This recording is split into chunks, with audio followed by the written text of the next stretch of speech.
On a recent episode of the podcast, I talked a little bit about the data that we are getting from the platforms and the insurance companies and how we can use that to our advantage. And so at the time that I had done this research, the insurance companies are changing things so rapidly. Right behind that, I saw several posts, but one in particular had literally hundreds, and I mean hundreds of comments from therapists across the country who are saying how stressed they are right now financially. We're also, headed into the summer months, which for a lot of people is that slump season.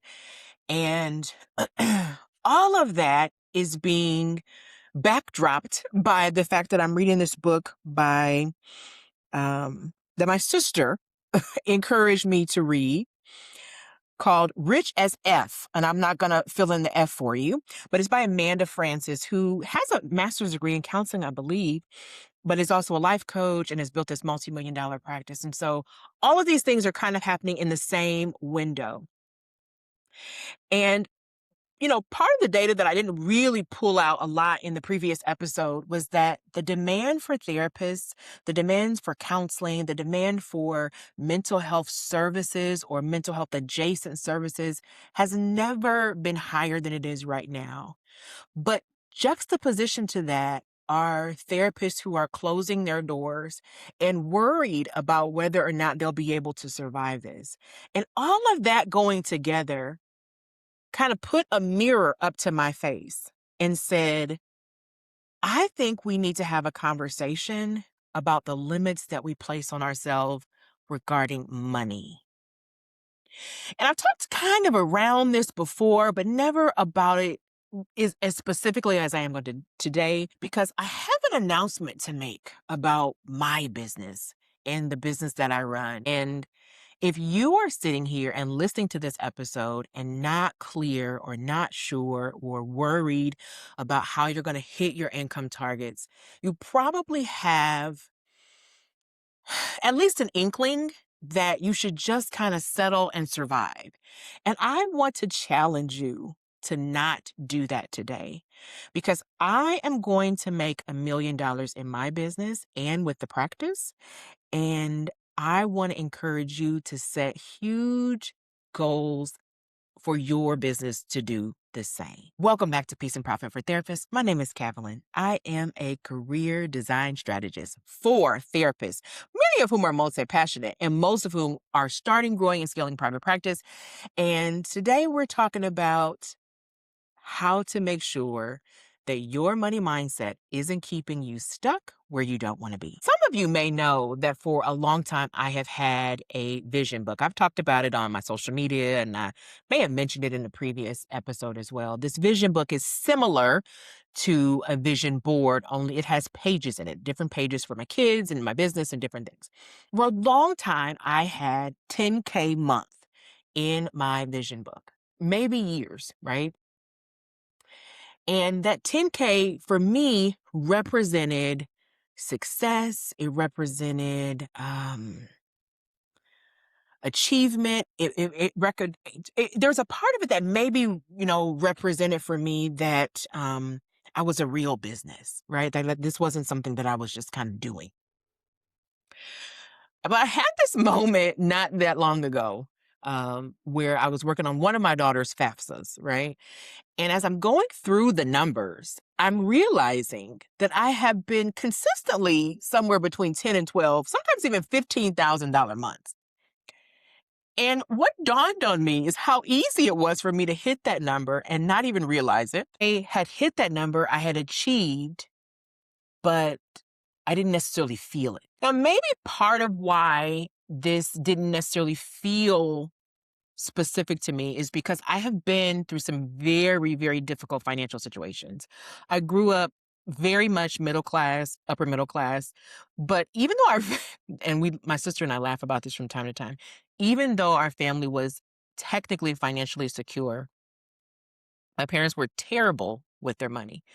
Um, They routinely donated massive amounts to our church, which is perfectly fine, but they also gave away, I mean, just thousands and thousands of dollars. They were the first call for pretty much everyone on either side of the family if somebody needed money. But ultimately, in my own life, I always worked, had money, but worked and had money. Like there was no building of wealth. There was no abundance, right?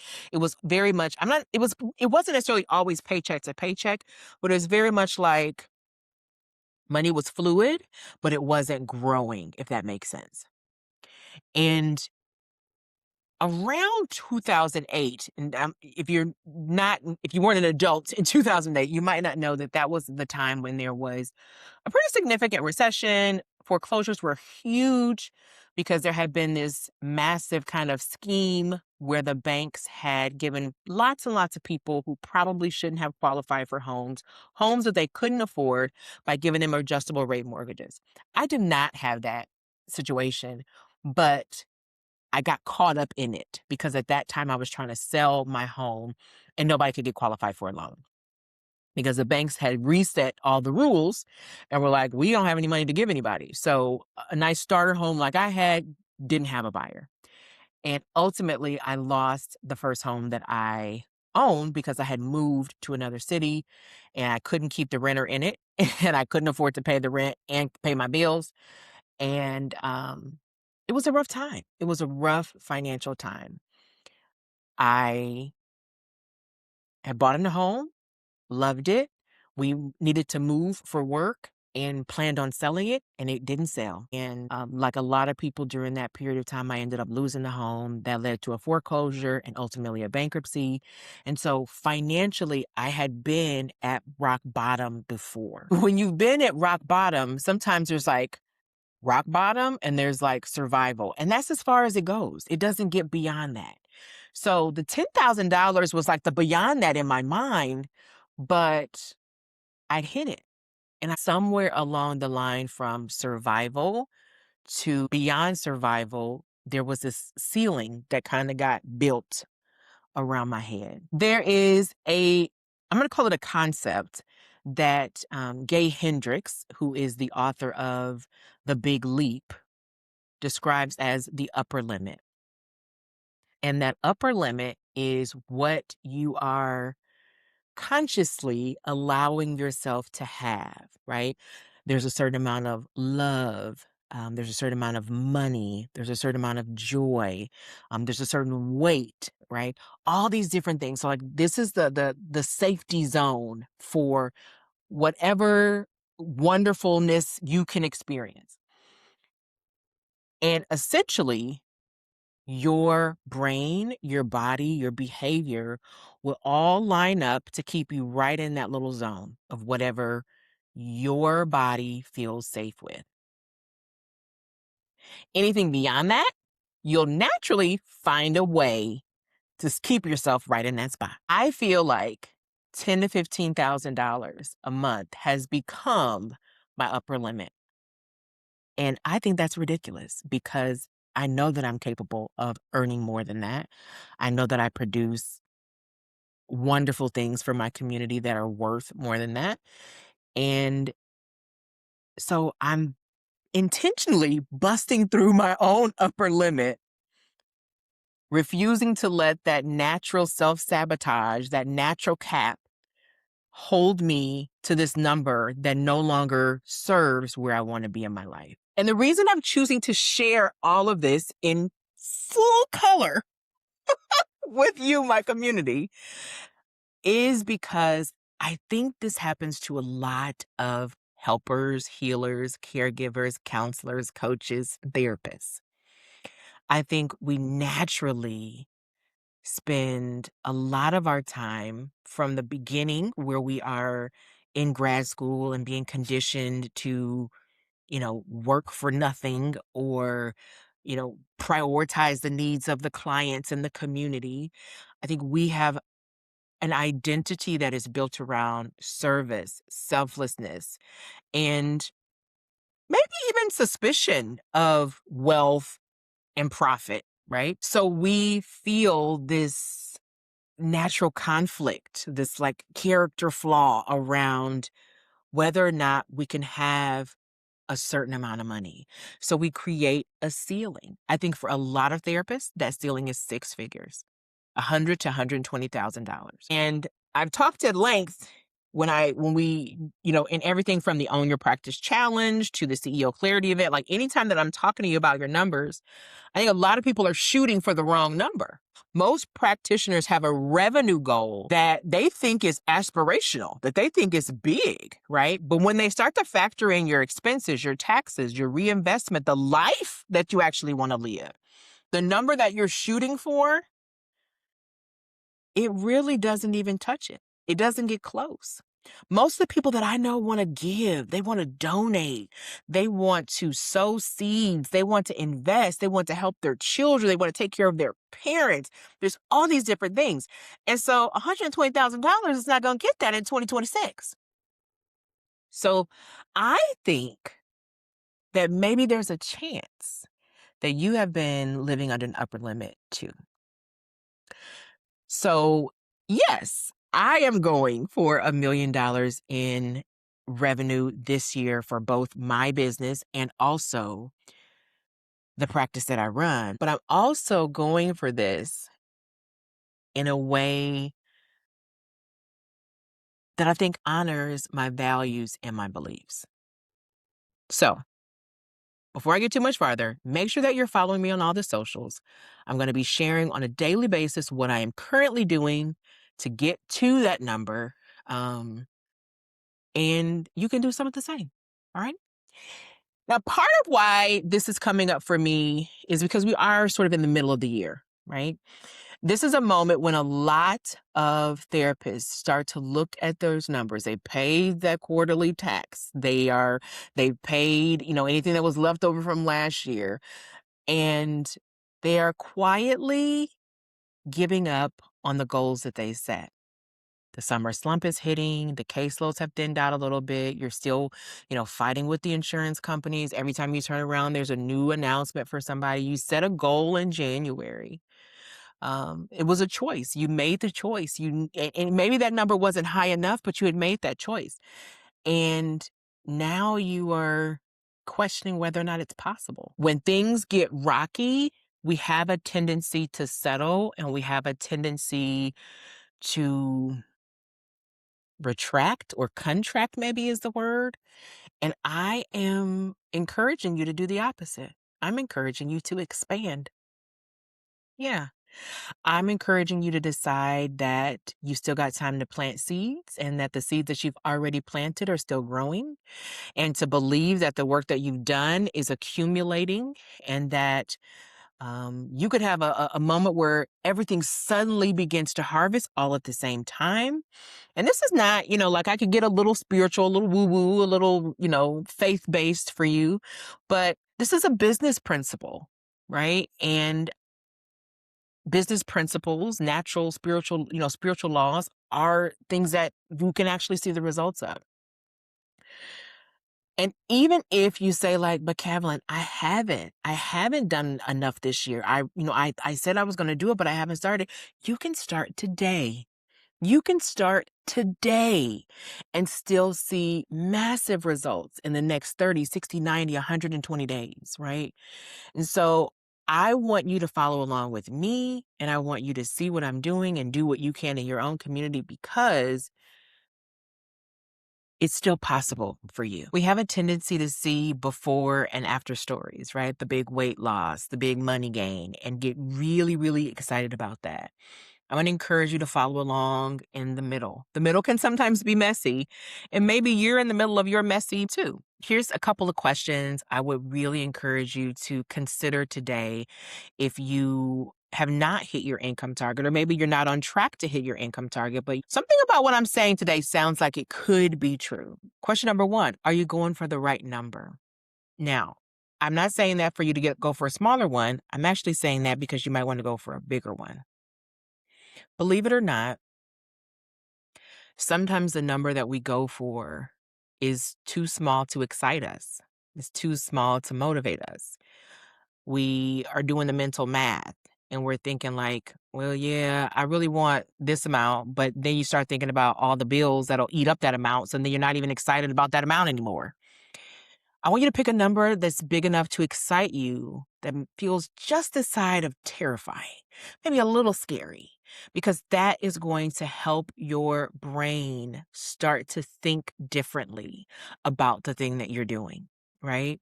Not so much that you feel like it feels impossible, but enough that you think like, man, this would really change my life. What is that number for you? Maybe your number is 10,000. Let's just be honest. Maybe your number really is 10,000. Maybe you are, a married person and you've got a spouse that has a good career and you like $10,000 really would make a difference. Maybe your number is 25. Whatever your number is that would actually change your life, change the way that you live and you function and actually excite you to go for it. I want you to get clear about that number. Maybe drop it in the comments around this episode so that I can see your number and cheer you on. I want you to make sure that you choose that number. Then I want you to think about how many ways that number could become real.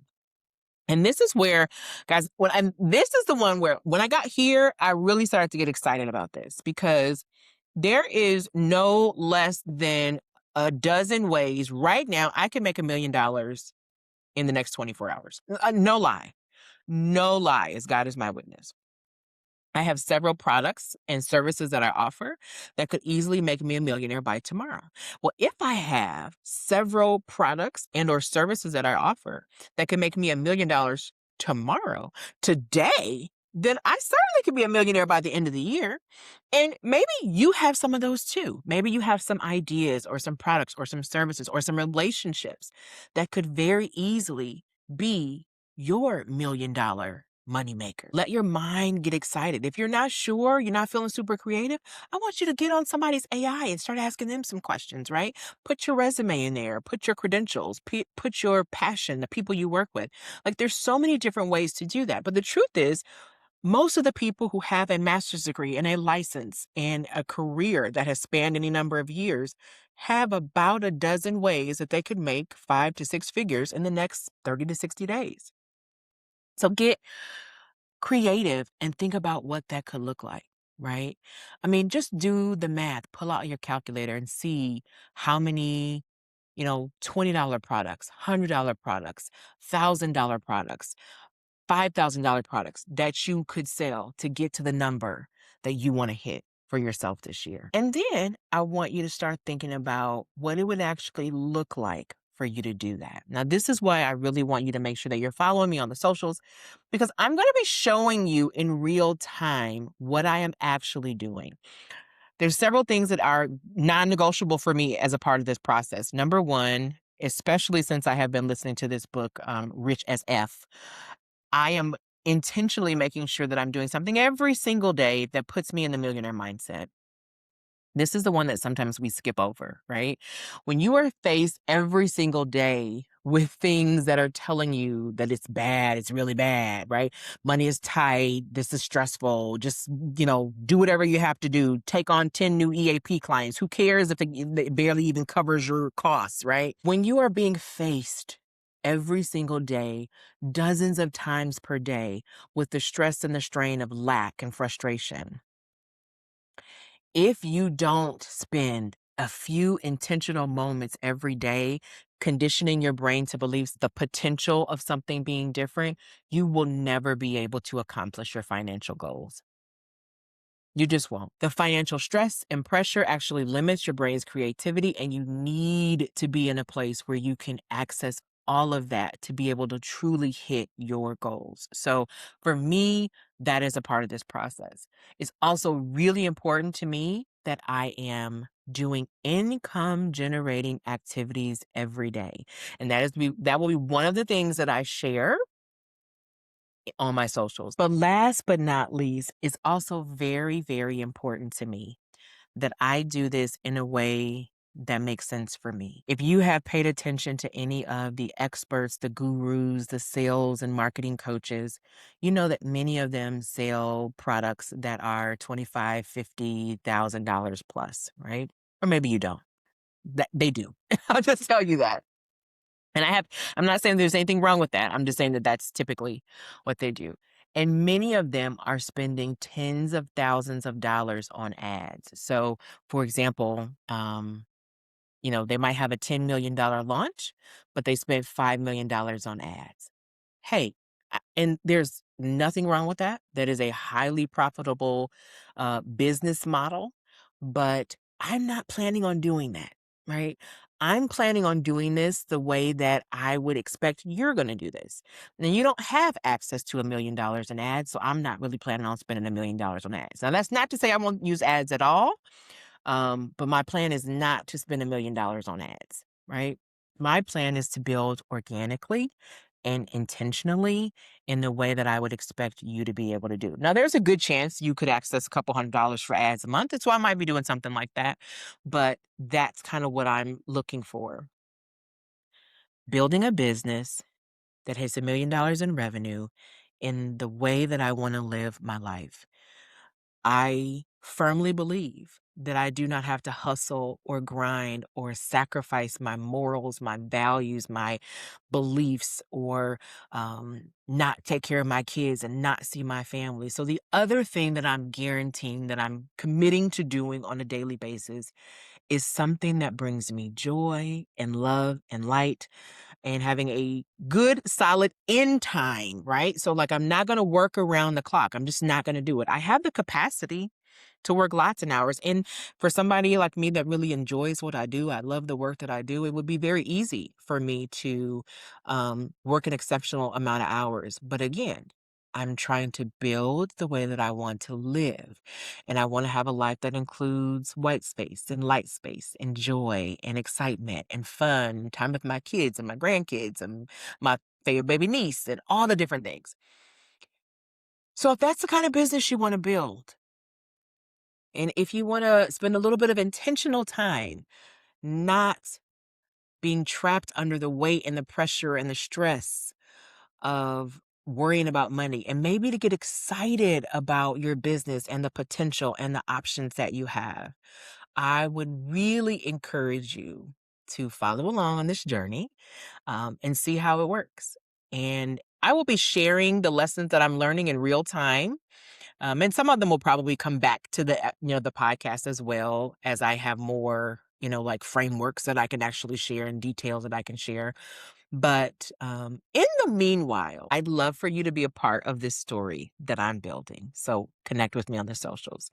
And if you'd like me to be a part of your story, if you've listened to this and you're saying like, Calvalyn, I was just thinking this. This is exactly what I was thinking. I didn't know how it was going to happen or who was going to be the person that helped me, but I was literally just thinking this.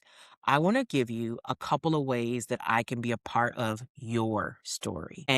If you're just following along, you can take what I'm doing and do it for you too. I am living out loud. I am showing more of the behind the scenes, the before, the middle, and hopefully the after. You can definitely just do that. If you would like me to be a part of your story, like in a more detailed way, there's two ways to do that. So I have the kind of the DIY approach where you can get access to one of my courses and learn on your own time.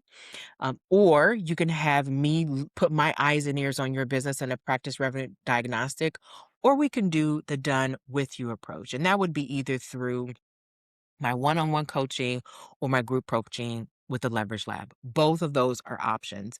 And my goal for anything that you get from me is that you get the results that you desire. My plan for this journey is that I'll get to my $1 million by helping everybody around me get to where they want to go.